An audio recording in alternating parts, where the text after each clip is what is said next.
शिर्डी येथे नगरपंचायत आणि पोलिसांनी संयुक्त कारवाई करत 51 भिक्षुकांना ताब्यात घेतलं होतं। त्यापैकी काही भिक्षुकांना श्रीगोंदा तालुक्यातील विसापूर येथे ठेवण्यात आलं होतं आणि त्यातील 10 भिक्षुकांची तब्येत बिघडल्याने त्यांना रुग्णालयात दाखल करण्यात आलं होतं। मात्र त्यापैकी 4 जणांचा मृत्यू झालाय। भिक्षुकांना एका रूममध्ये ठेवण्यात आलं होतं आणि त्यांना पाणी देखील दिलं नाही असा आरोप नातेवाईकांनी केलेला आहे। तर खासदार लंकेंनी रात्री उशिरा रुग्णालयाला भेट दिली। भिक्षुकांना वेळीच उपचार दिले असते तर वाचले असते अशी प्रतिक्रिया निलेश लंकेंनी दिली। जिल्हाधिकाऱ्यांना चौकशीचे आदेश दिले असून दोषींवर कारवाई झाली पाहिजे असं राधाकृष्ण विखे पाटीलही म्हणाले।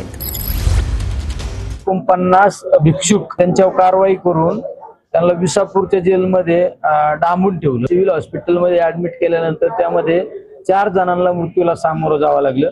त्यामधले 4 जण पळून गेले। म्हणजे पोलीस प्रशासनाचा किती भोंगळा कारभार आहे आज आपल्याला पाहायला मिळत आहे आणि 2 या ठिकाणी उपचार घेत आहे। लवकरात लवकर यांना उपचार दिला असता आज ते 4 लोक वाचले असते। सगळ्यात महत्त्वाचं पोस्टमार्टम हे औरंगाबादला घाटी हॉस्पिटलला झालं पाहिजे। प्रशासनाने घेतलेला बळीच आहे। मी तर तेच म्हणतो की या 4 लोकांच्या मृत्यूचे जबाबदार कोण? प्रशासन। असं ती दुर्दैवी घटना आहे तशी असेल तर आता प्रशासनाचा निष्काळजीपणा आहे की कशामुळे घडलं ते चौकशांती कळेल। माननीय जिल्हाधिकारी महोदयांना मी सांगितलेलं आहे की सगळ्या प्रकारची तात्काळ चौकशी करावी। त्यांची वस्तुस्थिती असेल छोटे दोषी असतील तर कारवाईच केली पाहिजे। ते भिक्षुक आहे म्हणून त्यांना कशा पद्धतीने त्यांना उपचार करायचेच नसतील तर ते हे कोणीच मान्य करणार।